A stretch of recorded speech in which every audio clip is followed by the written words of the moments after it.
SLT Mobitel Fiber, the fiber of the nation. SLT Mobitel Fiber, the fiber of the nation. Tomex Pellam sa විසබීජ අවම කර දින 3ක් දක්වා toilet එක ෆ්‍රෙෂ්ව තමයි. Tomex.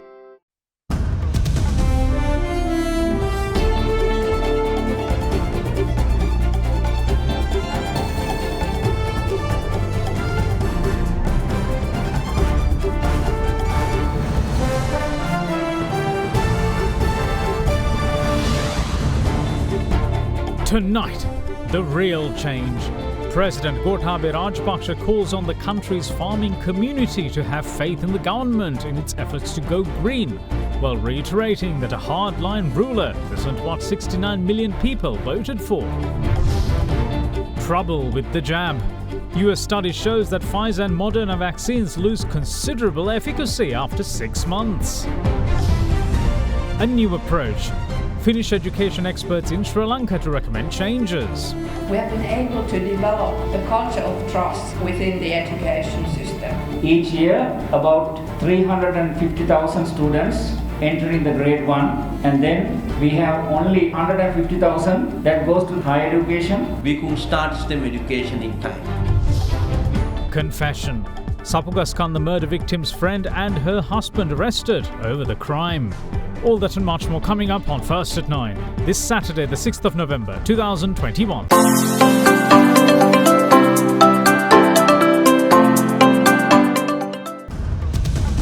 From AdaDerana, this is AdaDerana First at 9, live from Studio 24 in Colombo. Good evening, welcome to First at 9, I'm Dhamma K9. Now let's start with your local stories. President Gotabaya Rajapaksa urged Sri Lanka's farming community to have faith in the government and go ahead with farming with the use of organic fertilizer. Speaking at the inauguration ceremony today, the head of state also pledged to make the change he promised in his election manifesto and repelled the suggestion that the country needs a hardline ruler.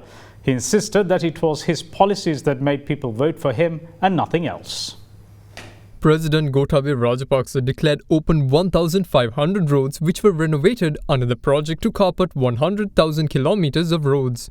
The ceremony was graced by Prime Minister Mahinda Rajapaksa and Minister of Highways Johnston Fernando at the General Stadium in Veerakatiya. අපි හැම විටම දුන්නේ කරන්න පුළුවන් පොරොන්දු විතරයි. ඒ නිසා අපි කවදාකවත් රටේ පාරවල් ගමේ පාරවල් හදන එක ඡන්ද පොරොන්දුවකට සීමා කළේ නැහැ. අපිට ඡන්දෙ දුන්නු නොදුන්නු කියලා නැහැ. අපි පාරවල් හදන්නේ හැමෝටම යන්න. නිදහසින් පස්සේ මහා මාර්ග පද්ධතිය පෙරලයක් වුණා නම් ඒ අපේ කාලේදී බව ආඩම්බරයෙන් අපිට කියන්න පුළුවන්. මේ කාලය ඇතුළත විශාල බාධක මැද්දේ රට සම්පූර්ණයෙන්ම වහලා තිබුණා කීප වතාවක්. නමුත් ඒ බාධක මැද්දේ පාරවල් 1500ක් අවසන් කිරීම පිළිබඳව මම ඇමතුමාට ස්තුතිවන්ත වෙනවා. අද මා විවේචනය කරන කොටස් දෙකක් ඉන්නවා ප්‍රධාන වශයෙන්. එකක් හාමුදුරනේ මෙන්න මේ පසුගිය වසර දෙක ගැන අවබෝධයක් නැති කොටස. ඔවුන් හිතන්නේ මේ පසුගිය අවුරුදු වසර දෙක සාමාන්‍ය තත්ත්වයේ වසර දෙකක් කියලා. නමුත් මට පමණක් නෙවෙයි මුළු ලෝකයේම නායකයින්ට මුහුණ දුන්නු විශාල අභියෝගයක් තිබෙන කොවිඩ් වසංගතය පැතුරුණු අවුරුදු දෙකක්. අනිත් කොටස තමයි එය මගෙන් ඉල්ලුවේ විප්ලවීය වෙනසක්. හැබැයි ඉතින් මේ වෙනස කරන්න ගියාම බොහෝ දෙනෙකුට රිදෙනවා. රට ඇරලා තියෙනකොට විපක්ෂය කෑ ගහනවා රට වහන්න, රට වහනකොට විපක්ෂය කෑ ගහනවා රට අරින්න.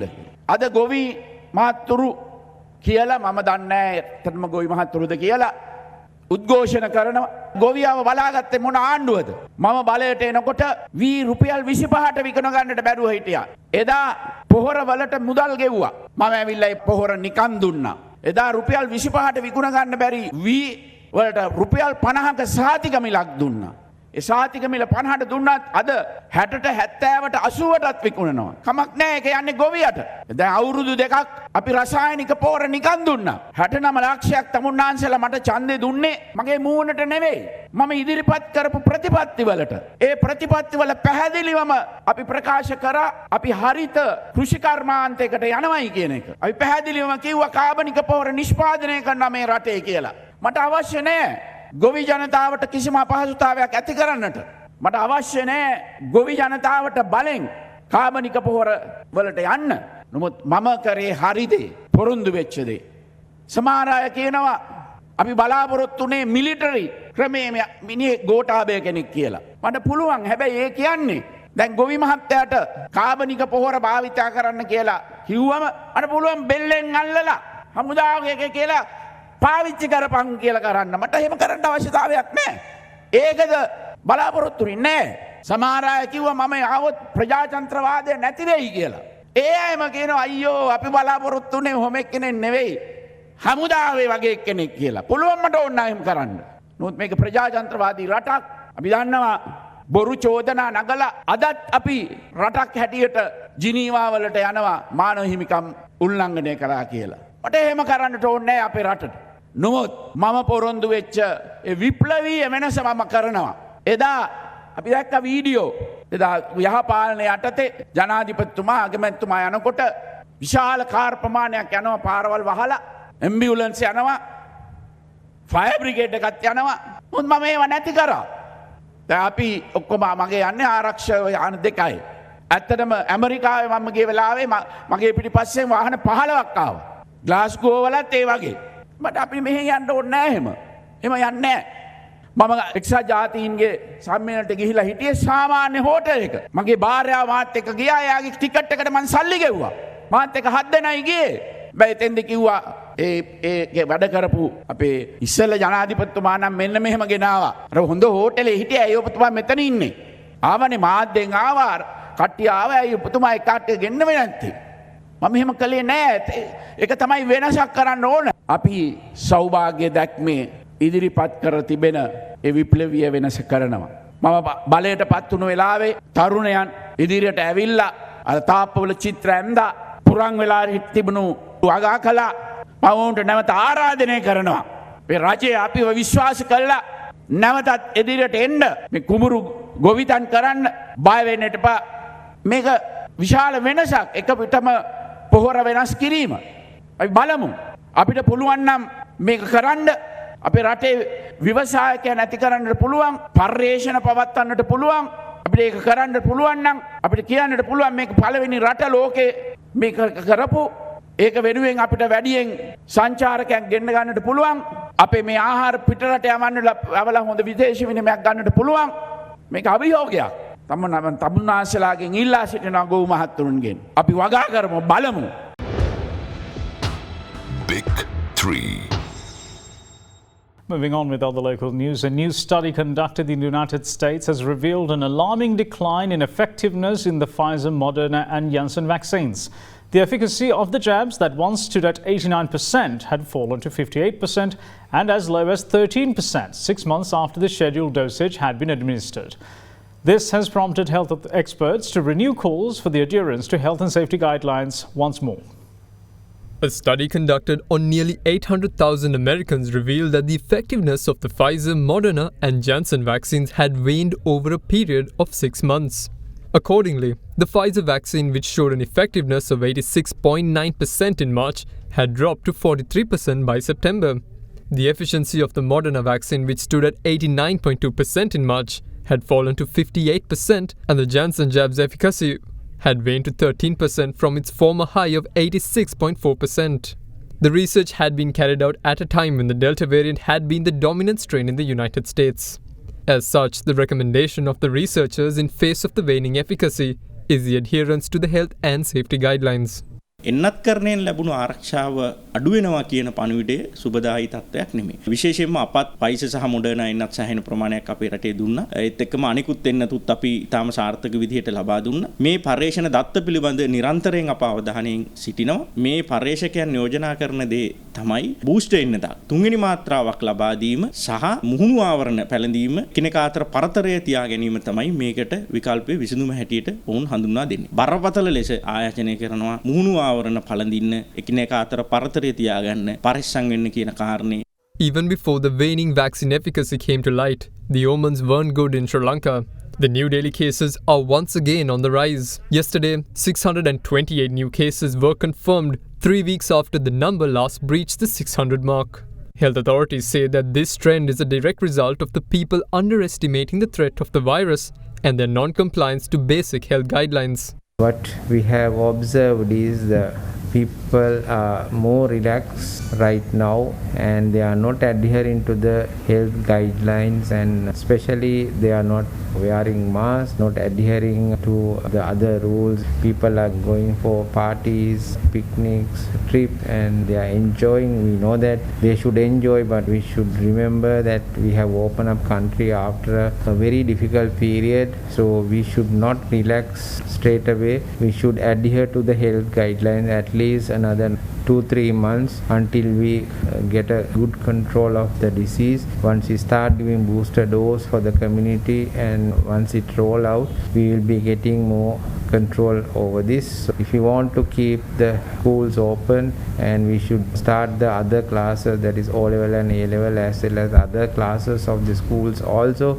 it is our responsibility to act in a very disciplined way as health sector or other sectors like Triforce or the police. We cannot come behind each and every single person asking to wear a mask and keep the distance and sanitize your hands or keep away from the crowded places. It is your responsibility to adhere to the health guidelines. As per official data, 13,540,350 people in the country have been fully vaccinated, which amounts to 61.8% of its total population. In addition, the Ministry of Health said that by the 4th of November, 80,000 school children between 16 and 19 years of age had been immunized with the Pfizer vaccine. It added that by the evening of the 4th of this month, 22,970 children with comorbidities aged between 12 and 19 had also been vaccinated. And by last evening, 44,111 frontline healthcare staff and Triforce personnel had been given the booster dose. Once we complete giving the booster dose to the healthcare workers and frontline workers, we are going to start giving booster dose to the 60 and above population, and the third dose for the people who are having comorbidities and who are undergoing transplant surgeries or having carcinomas, who are on chemotherapy. And we have already ordered Pfizer vaccine for 14 million for that booster vaccination. So the third dose given 1 month after the second dose, and the booster dose will be given 6 months after the second dose. So according to their second dose, the booster dose will be given to the whole population. Finnish educational experts express willingness to help Sri Lankan education authorities in bringing about reforms to the island's education system, which they term to be rather mature, and ensure that it would flourish like the Finnish education system. The remarks came during a media briefing held on the Secondary Education Improvement Programme worked off in collaboration with Finland educational experts yesterday.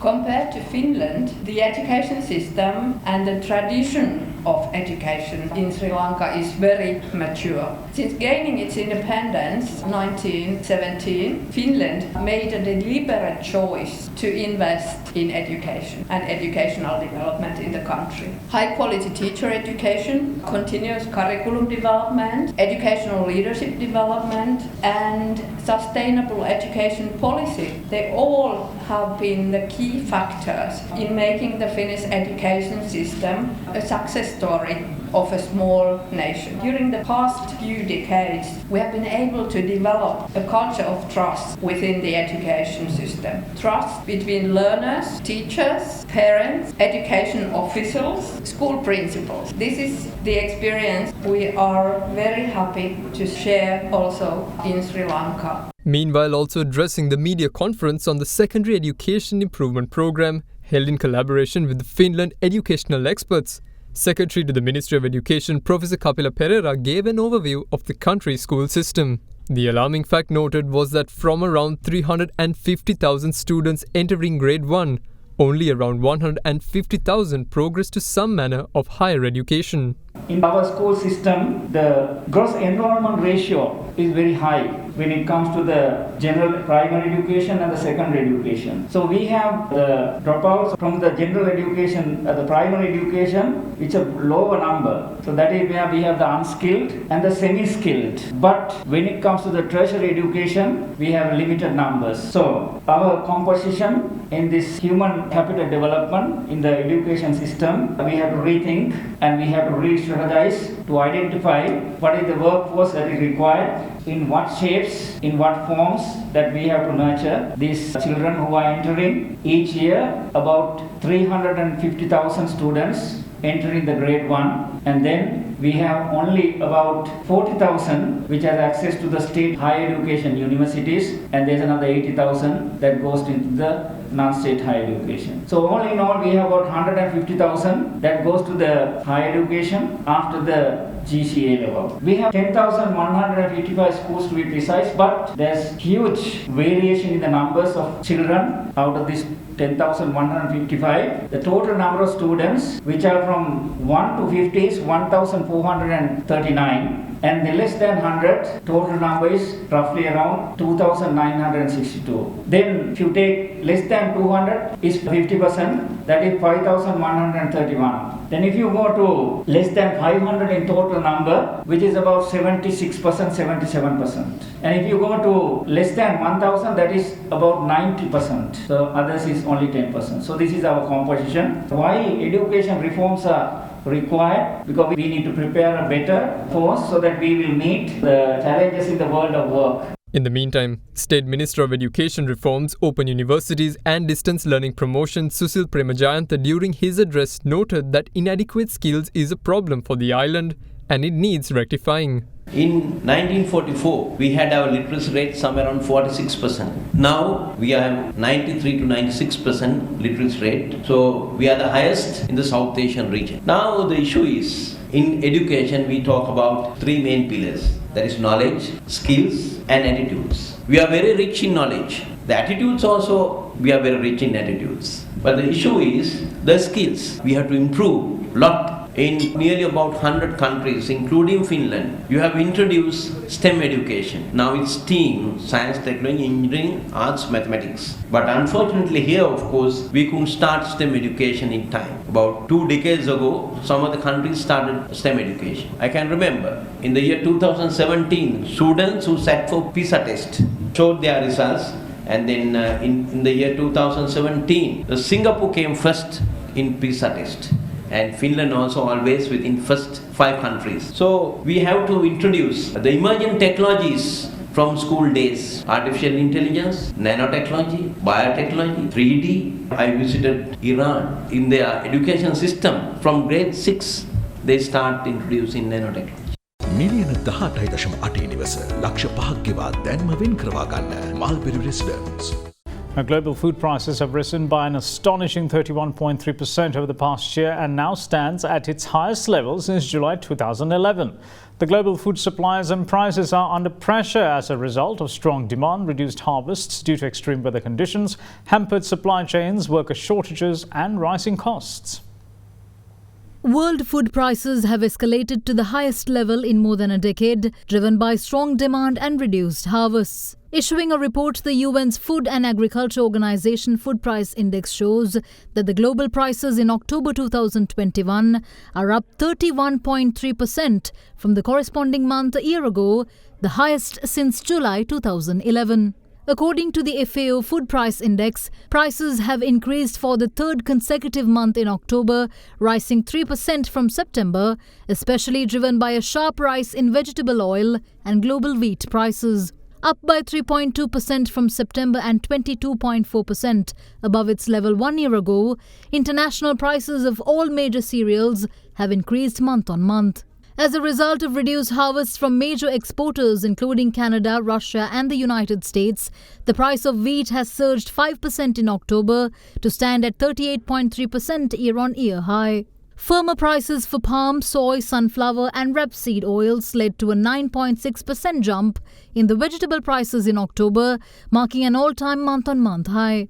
up by 2.2% from September and 15.5% above its level in the corresponding month in 2020. The index shows that international prices for dairy products has risen steeply in October, supported by firm global import demand amid efforts by buyers to secure supplies to build stocks. In contrast, however, FAO says that global sugar and meat prices in October have seen a 1.8% and 0.7% decline, respectively. A married couple has confessed to killing 42-year-old Mohammed Mumtaz, whose remains were found inside a travelling bag abandoned in the area of Sapugaskanda. What's more, it has come to light that the victim's own brother had aided the murder. The confession comes after the victim's friend, one of the suspects which made the confession, gave an account of the events leading up to the disappearance of the victim, which did not correspond with CCTV footage. Remains of a woman were found by the police last Thursday inside a travelling bag abandoned in the area of Sapugaskanda. The police later identified the deceased as 42-year-old Mohammed Mumtaz, a resident of Malikavatta. Preliminary investigations found that Mumtaz had got into a three-wheeler with a friend on Thursday the 28th from the Maligavatta area. Later, the friend with whom Mumtaz travelled, 36-year-old Siti Roshana, was questioned by the police, during which she said that Mumtaz got off in the area of Modara and went towards the area of Lellama. However, after checking the relevant CCTV footage, the police confirmed that Roshana's narrative contradicted the actual footage. Therefore, the police moved to arrest both Roshana and her husband Ananda Babu for questioning. During interrogations, the couple has confessed to killing Mumtaz. They revealed that Mumtaz was taken to their residence in Mattakulia with the help of her own brother and was strangled and beaten to death. The couple further divulged that on the 29th they put the remains of the deceased into a travelling bag and dumped it in the area of Sapugaskanda. The duo also confessed to have used a lorry to move the victim's remains halfway and to then have used a three-wheeler to the location where the remains were ultimately dumped. According to the police, the victim's brother, who is alleged to have been involved in the murder, has absconded with cash and jewellery that belonged to the victim. Meanwhile, the vehicle used by the suspects to move the body has also been taken into police custody. Archbishop of Colombo, His Eminence Malcolm Cardinal Ranjit, has filed a writ petition before the Supreme Court with regard to the Gazette notification pertaining to the Muthurajavala wetlands. The Cardinal has sought an order revoking the relevant Gazette notification vesting nearly 3,000 acres of land of the Muthurajavala wetlands with the Urban Development Authority. Minister of Urban Development and Housing, Prime Minister Mahinda Rajapaksa, State Minister of Urban Development, Dr. Nalaka Godaheva, Environment Minister Mahinda Amaravira, the UDA and its Chairman, Central Environmental Authority, as well as Divisional Secretaries of Wattala, Nigambo and Jayala are named as respondents of the writ application. In his petition, the Cardinal stated that with the transfer of the land to the UDA, the residents of the area have been afflicted by the decision. Now then, cement manufacturers in Sri Lanka have increased the price of a bag of 50 kilogram cement by 177 rupees. Now, accordingly, a bag of cement will be sold at 1,275 rupees. The price increase comes after the government removed the control price of cement last month. Following talks with the government, importers called for a price hike and assured that the market shortage will be rectified within a month.